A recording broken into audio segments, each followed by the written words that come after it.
খুব ভালো লাগছে গীতবীণা অনুষ্ঠানে এসে, কারণ গীতবীণা যে সাংস্কৃতিক সংগঠন, আমার মনে হয় লন্ডনে এত চমৎকার আছে রবীন্দ্রসঙ্গীত পরিবেশন করেছেন তারা, এবং ভালো লাগছে যে তারা আমাদেরকে আজকে সম্মাননা জানিয়েছেন, এটা বিশাল পাওয়া।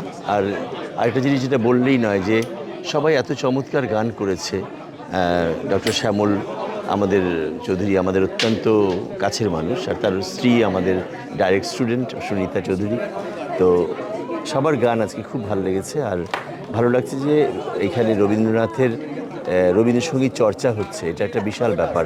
আমি মনে করি যে সারা পৃথিবীতেই হওয়া উচিত, কেন আমরা বাঙালি, আমাদের বাংলা মানে সুন্দর ভাবনা চিন্তা সব কিছুই কিন্তু আমাদের সুন্দর করেছেন রবীন্দ্রনাথ।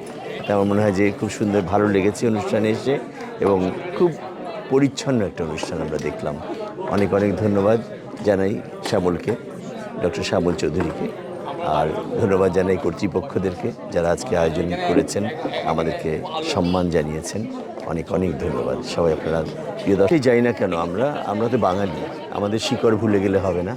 আমরা যেখানেই যাব আমরা যেন আমাদের শিকড়টাকে ভুলে না যাই, সেজন্য সংস্কৃতি চর্চা করা খুব দরকার।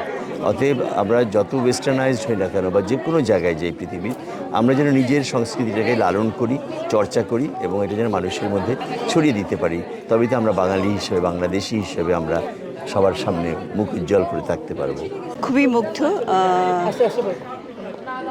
আজকের আয়োজনটা সত্যি আমার কাছে খুবই উপভোগ্য ছিল।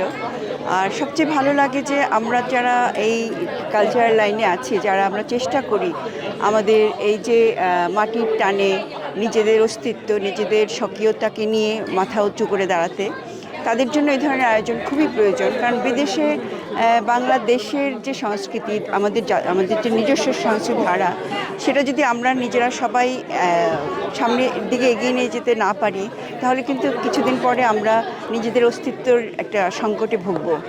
আগামী প্রজন্মের কাছে আমাদের দায়বদ্ধতা আছে, আমরা যেন আমাদের নিজের কথা, দেশের কথা, সংস্কৃতির কথা তুলে ধরতে পারি। সেই জন্যই এই ধরনের আয়োজন আমি ভীষণভাবে ভালো লেগেছে আমার। এই যে এই আয়োজন গীতবীণা, তারা যে এই আয়োজনটা করেছে, আমি খুব কৃতজ্ঞ তাদের কাছে।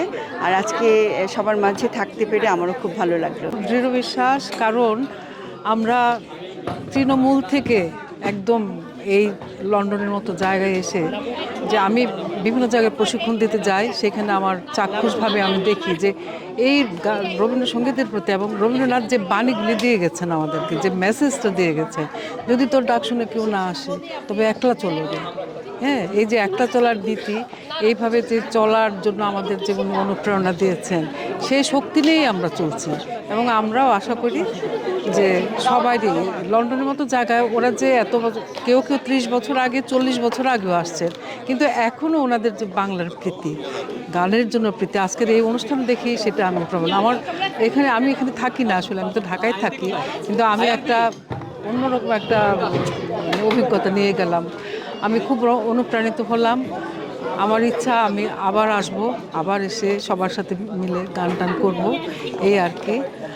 আর বাংলাদেশের যে অবস্থা চলছে, হয়তো চলবে কিছুদিন, কিন্তু আমাদের বিশ্বাস আবার ঝড় আসে, ঝড় থেমে যায়, আবার আমরা নতুন করে আমরা সামনের দিকে এগিয়ে যেতে পারবো, এইটুকু বিশ্বাস। এসছি আজকে একটা অনুষ্ঠান দেখতে ব্র্যাডিয়ার্ড সেন্টারে। অপূর্ব, মানে এখানে হয় কি, আমরা সাধারণত দর্শকদের সেরকম পাই না, সেরকম ভালো অডিয়েন্স যারা গান বোঝে। সেই রকম আসলে খুব আমাদের জন্য ডিফিকাল্ট হয় ভালো কিছু করতে গেলে, অডিয়েন্সরা খুব একটা বেশি রেসপন্স করে না। বাট আমি দেখলাম যে এখন কিন্তু দর্শক তৈরি হচ্ছে। আমরা এরকম ভালো ভালো অনুষ্ঠান যদি হয় রেগুলার, তাহলে আমার মনে আস্তে আস্তে আমরা আরও ভালো দর্শক পাবো। আজকে প্রথম থেকে বিগিনিং থেকে শেষ পর্যন্ত প্রত্যেকটা দর্শক কেউ ওঠেনি। নর্মালি আমরা কী করি, শো দেখতে যে মাঝখানে আসছে যাচ্ছে এ করছে, এখানে এই পরিবেশটা আমার কাছে মনে হলো একটু ডিফারেন্ট। কথাবার্তা নেই, ফোনের রিং বাজছে না, সবাই শুনছে মন দিয়ে, আবার গানের রিকোয়েস্ট করে। রবীন্দ্রসঙ্গীত কিন্তু আসলেই বোঝা খুব মুশকিল, মানে সব লোক, সাধারণ লোক বোঝে না এটা, মানে ভাবে রবীন্দ্রসঙ্গীত একটা ও আচ্ছা এই ধরনের। কিন্তু আমার মনে হলো যে না, দর্শকও গান শোনে, দর্শকেরও গান ভালো লাগে। তো আমার কাছে খুব ভালো লেগেছে। আমার মনে হয় এরকম অনুষ্ঠান ওনারা রেগুলার করবে, তাতে আমাদের দর্শক আরও তৈরি হবে, আরও সুন্দর হবে। আসলে এটা দীর্ঘদিনের একটা পরিকল্পনা ছিল যে আমরা শুদ্ধভাবে বাংলা সঙ্গীত চর্চার যে সংগ্রাম সেটা চালিয়ে যাওয়ার জন্য। তো বিলেতে বসেও যে এত নানা কিছু ব্যস্ততা সত্ত্বেও যে আমরা একটা রবি ঠাকুরের 22 সামূলক একটা অনুষ্ঠান করতে পেরেছি, এবং সর্বোপরি বাংলাদেশের 3 জন গুণী ব্যক্তিত্বকে এখানে যে বিলেতের মাটিতে সম্মাননা দিতে পেরেছি, এটা একটা বড় একটা আনন্দের বিষয়। আরেকটা বিষয় হলো যে একটি সংগঠনের নতুন যাত্রা, লন্ডনে একটি নতুন সংগঠনের আত্মপ্রকাশ, এটা একটি বড় বিষয়, তাও কবিগুরুর মৃত্যুবার্ষিকী কেন্দ্র করে একই সাথে 2 জন গুণী ব্যক্তিকে এনে। তো এটা একটা আমি মনে করি যে আমরা সার্থক, কারণ প্রচুর দর্শক ছিলেন, দর্শকরা খুব ভালোভাবে নিয়েছেন, তারা উপভোগ করেছেন, এটাই আমাদের সার্থকতা। এবং যারা এসেছেন তারা প্রত্যেকে বলেছেন যে তারা উপভোগ করেছেন, এবং আমাদের পরবর্তী প্রজন্মের জন্য আমরা যাতে আরও অনুষ্ঠান করতে পারি এই দোয়া সবার কাছে চাই। আজকের অনুষ্ঠান গীতবীণার নবযাত্রা।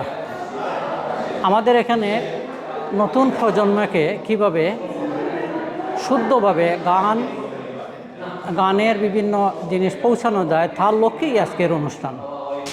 সবার উপস্থিতি অত্যন্ত সুশীলভাবে প্রমাণিত হয় যে আজকের অনুষ্ঠান খুবই সাকসেসফুল হয়েছে।